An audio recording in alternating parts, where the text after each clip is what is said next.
Hello, my name is Adam, and I'd like to take you on a tour of the history of computers. Computers can seem so futuristic. However, they have a very, very old history. And the reason the history is so old is because human beings have been counting for tens of thousands of years. And even as long ago as 4,000 years ago, we first started making machines to help us count and help us to remember the answers to the math problems that we've created.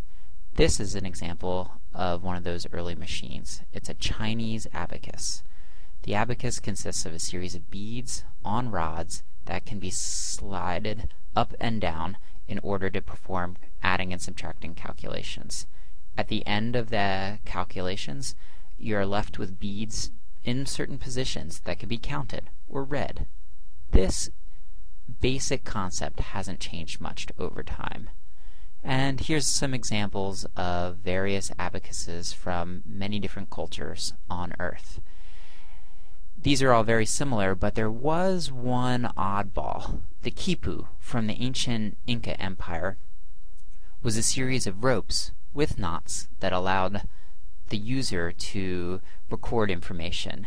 We know that it was used for census, for doing taxation, for counting grain output. Some scholars even think that language might have been stored on these ropes with knots. The first major change in computing actually happened at the dawn of the Industrial Revolution with the invention of the Jacquard loom.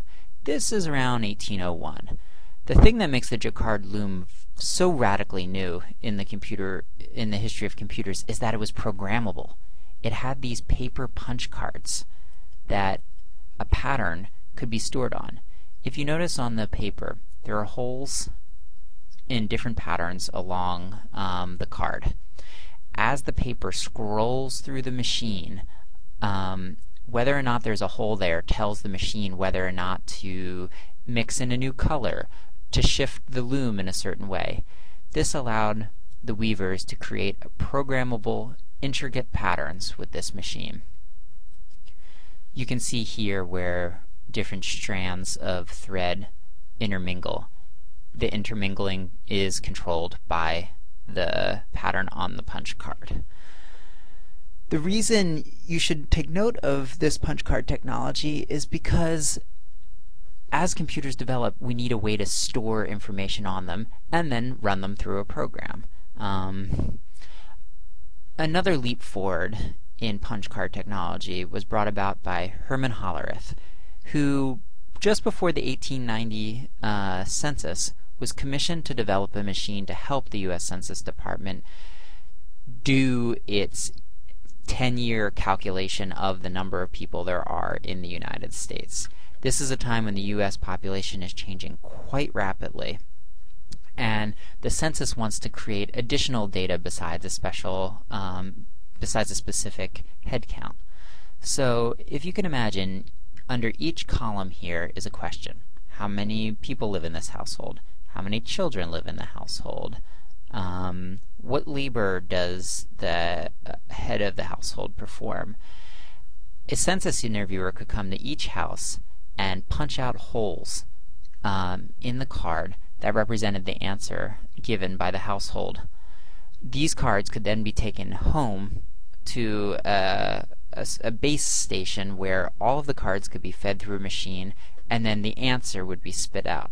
How many children are there in this city? How many pet owners? Whatever question they wanted to ask, it was possible to record a number on the card, put the card in a machine, and get an answer of the total. Here's an example of the original patent that Herman Hollerith filed.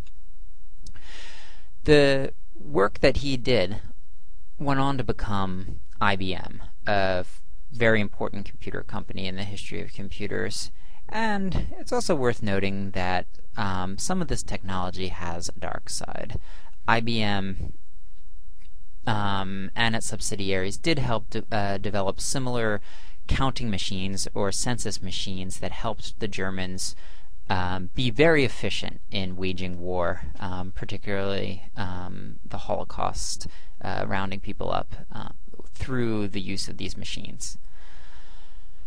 War making is also absolutely at the heart of the rapid development of computing. During the Second World War, very many different code machines and code-breaking machines were developed in order to send secret messages. These examples that I'm flipping through, you don't need to know the details necessarily, but you ought to know that these machines could take our language, our written language, and convert it into nonsense using very complicated mathematics. You then needed to know another machine. You needed to have a cipher, another machine that was able to decode the nonsense and make it intelligible again. A lot of computer scientists and mathematicians were working on developing machines such as this one that would make it easy to decrypt or translate the nonsense into something intelligible when the enemy had the cipher and the Allies did not. And most important in the history of computers is the switch from mechanical computing to electronic computing. And this happened right here in Philadelphia. At the University of Pennsylvania, the ENIAC machine was developed. At the time, it was basically considered the first programmable digital, or the first programmable electronic computer. Here's some images of the women who helped build and maintain it. Here's a moody photograph of its usage. The reason these computers were developed was because with the development of rocket technology, the mathematics of having a rocket launch from one place and then land at a very precise location somewhere else are quite complicated to perform. It took several hours of computing time in order to figure these things out. Machines like ENIAC helped shrink the calculation time. They were able to perform these complex calculations. And as the war ended,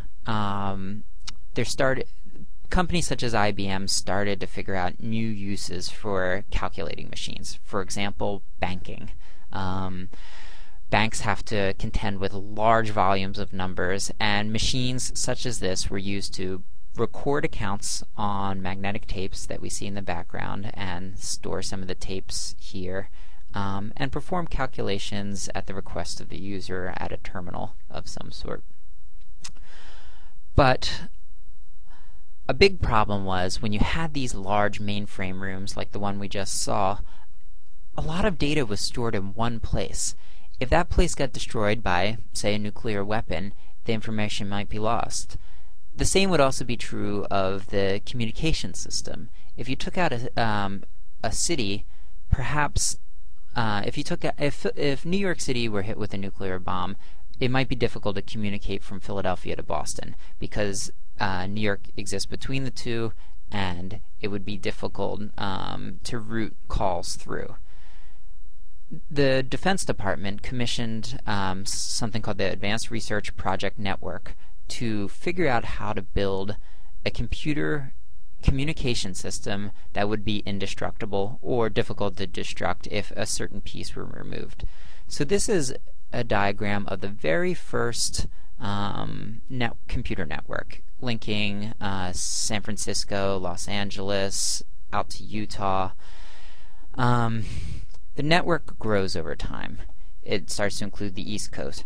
It gets denser and denser with the inclusion of the Midwest, more and more of the East Coast. The system keeps on growing, and eventually this is going to become the Internet.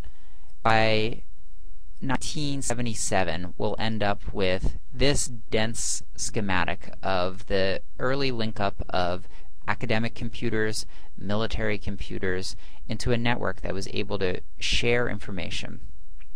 This is pretty much going to be where I'm going to leave off with the history of computers, because we have some more explaining to do with about how computers today work and how the internet works.